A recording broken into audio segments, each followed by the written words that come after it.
We will go through the statement of profit or loss in this video. A statement of profit or loss, also known as the income statement, is a financial statement. It shows the business income earned, expenses incurred, as well as the profit or loss made by the business in a financial period. According to Financial Reporting Standards 1, the following needs to be presented in the statement of profit or loss. First, revenue.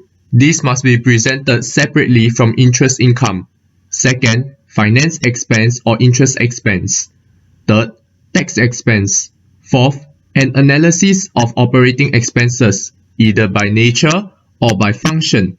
If the operating expenses are presented by nature, the entity will aggregate expenses within profit or loss according to their nature. For example, depreciation, purchase of materials, transport costs, employee benefits, and advertising costs. If the operating expenses are presented by function, the entity aggregates expenses according to their function as part of cost of sales, the cost of distribution, or administrative activities. Now, I can understand that you are probably confused now. Not to worry, you will understand what this means when I show you the format of a statement of profit or loss.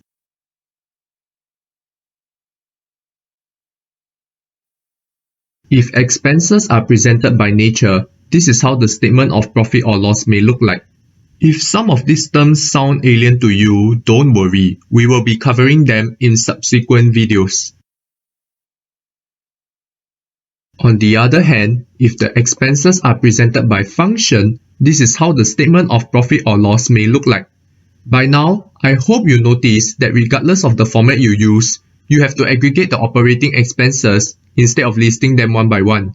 You will only show the detailed breakdown of each expenses in the notes to the financial statements. On the face of the statement of profit or loss, avoid cluttering it with too many line items. Keep it as short as possible. For upcoming work examples, I will be analyzing the operating expenses by function.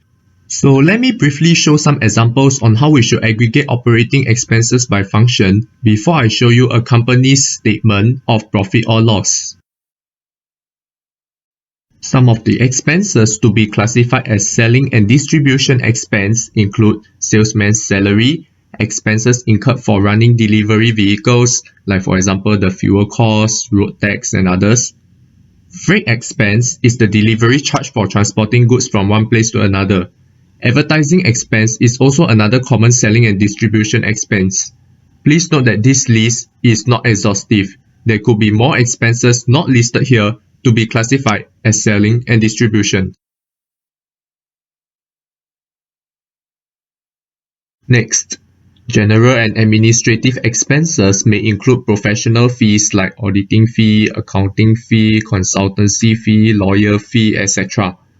Office staff's salaries, since they typically perform administrative work, and any expenses incurred on office equipment, furniture and fittings, or other fixed assets used for general and administrative purposes like repairs and maintenance expense.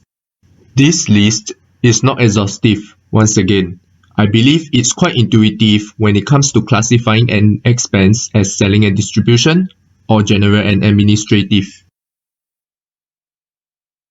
Now, some of you may ask me, is it possible for an expense to be classified as both selling and distribution and general and administrative?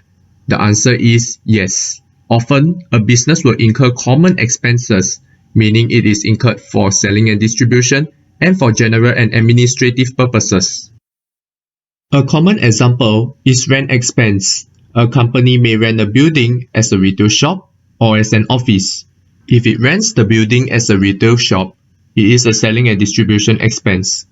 If it rents the building as an office, it is a general and administrative expense. Often, a company will rent a building for both purposes. In this case, the company has to find a reasonable way to allocate the rent expense to selling and distribution and general and administrative. A reasonable method of allocating rent expense is to estimate the floor area used for selling and distribution and for general and administrative purposes. Then, allocate the rent expense accordingly. For example, if 80% of the floor area rented is used as an office, 80% of the rent expense is recognized as a general and administrative expense. As you can see, the expenses by function analysis involves more judgment and allocation than the expenses by nature analysis. I am now at Givaudan's annual report. Givaudan is a company manufacturing flavors, fragrances, and active cosmetic ingredients. So now let's go to the statement of profit or loss, or the income statement. Here it is. Let me zoom it in because I know it's quite small. So here you can see this is their sales, their cost of sales, the gross profit, which is the profit from making ordinary sales. Then here they have their selling, marketing and distribution expense, research and product development expense, administration expenses. Now I did not mention about this just now. So again, if this research and product development expenses is not applicable in the context, please omit them. And as you can see, Givaudan has aggregated their expenses according to their function. So if we want to know more about the detailed breakdown of each expenses, we can go to the notes. So for example, let's see other operating expenses. We go to note 12. All financial statement need to have its accompanying notes to the financial statements, which will show you in detail the breakdowns of the line item. So let's see. Okay, here it is. Let me zoom it in again.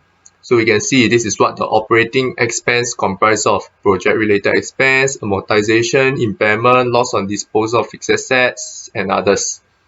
So right now, I hope you understand that in the face of the financial statement, don't list out everything. Keep it as short as possible. You will only show the detailed breakdown when you go to the notes to the financial statements. So as you can see, this is how a statement of profit or loss will look like.